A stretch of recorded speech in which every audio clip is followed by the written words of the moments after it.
एक राजा और रानी का एकमात्र पुत्र को पूर्ण हो गया। लक्ष्मी नारायण की कृपा हुई। पुराने समय से युग की बात है। एक खुशहाल समृद्ध राज्य में एक दानवीर और धर्मपरायण प्रतापी राजा अपनी रानी के साथ सुखपूर्वक राज्य करता था। दोनों ही अत्यंत दयालु, करुणामयी, प्रजावत्सल और भगवान लक्ष्मी नारायण के अनन्य भक्त थे। उनके महल में धन धान कोई कमी नहीं थी, लेकिन एक ही कमी थी, उनके कोई संतान नहीं थी। वर्षों तक उन्होंने व्रत, पूजा, यज्ञ और दान किए। अंततः भगवान की कृपा से उन्हें एक पुत्र रत्न की प्राप्ति हुई। पूरे राज्य में उत्सव और खुशहाली मनाया गया। राजा और रानी ने उस पुत्र का नाम विवेक सिंह रखा। बालक बहुत ही सुंदर, बुद्धिमान और विनम्र था। जैसे जैसे वह बड़ा होने लगा, सब पर चहेता बन गया। लेकिन एक दिन अचानक महल में दुख का बादल छा गया। बालक बालक विवेक के शरीर पर सफेद धब्बे दिखाई देने लगे। धीरे धीरे वह भयानक रोग कोड़ में बदल गया। राजा और रानी के पैरों तले जमीन फिसल गई। उन्होंने राज्य के सबसे बड़े वैद्य और हकीमों को बुलाया, लेकिन कोई भी उस रोग का इलाज नहीं कर पाया। राजा ने दूर दूर के राज्यों से भी प्रसिद्ध चिकित्सकों को बुलवाया। सोना चांदी धन दौलत सब कुछ लुटा दिया, लेकिन पुत्र की बीमारी जस की तस बनी रही। रानी दिन रात रोती रहती और भगवान से प्रार्थना करती, हे प्रभु, हमारी सारी खुशियां ले लो और हमारे पुत्र को स्वस्थ कर दो।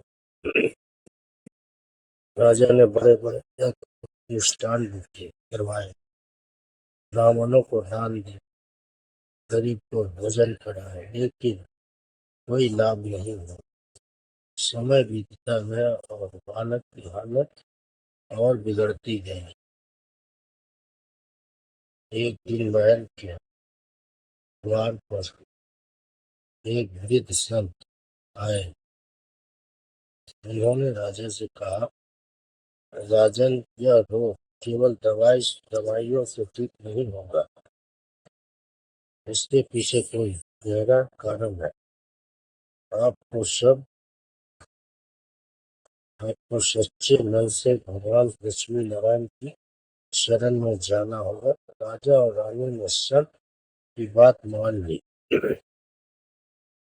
उन्होंने राजसी सुखों को त्याग कर दिया और साधारण जीवन अपनाया। दोनों दिन रात भगवान लक्ष्मी नारायण का भजन करने लगे। रानी अपने पुत्र को गोद में लेकर मंदिर में बैठती और राष्ट्रीय प्रभु के चरणों भिगोती। एक रात रानी को स्वप्न आया। स्वप्न में भगवान लक्ष्मी नारायण प्रकट हुए। उन्होंने कहा, हे भक्ति, तुम्हारी भक्ति और समर्पण समर्पण से हम प्रसन्न हैं। तुम्हारे पुत्र का ये रोग पिछले जन्म के कर्मों का फल है, लेकिन तुम्हारे सच्चे प्रेम और सेवा से यह दोष अब समाप्त होने वाला है। अगली सुबह रानी ने राजा को सब कुछ बताया। दोनों ने और अधिक श्रद्धा से पूजा पाठ शुरू कर दिया। उन्होंने गरीबों, रोगियों और असहाय लोगों की सेवा करना प्रारंभ किया।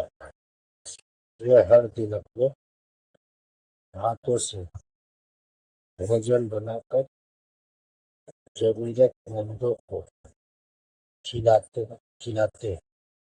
धीरे धीरे एक चमत्कार होने लगा। विवेक के शरीर के भाव बढ़ने लगे, सफेद धब्बे कम होने लगे। कुछ ही महीनों में पूर्ण रूप से स्वस्थ हो गया। यह देखकर पूरे राज्य में खुशी की लहर दौड़ गई। राजा और रानी ने भगवान लक्ष्मी नारायण पर भव्य मंदिर बनवाया और जीवन भर इस सेवा में लगे रहे। उन्होंने यह समझ लिया कि सच्ची भक्ति, सेवा और करुणा से हर कष्ट दूर हो सकता है। इस कहानी से हमें यह शिक्षा मिलती है कि कठिन से कठिन परिस्थितियों में भी भगवान पर विश्वास नहीं छोड़ना चाहिए। सच्चे मन से की गई भक्ति, प्रार्थना और दूसरों की सेवा से जीवन के बड़े से बड़े भयंकर दुख भी दूर हो जाते हैं। लक्ष्मी नारायण की जय। लक्ष्मी माता की जय। विष्णु भगवान की जय। जय माता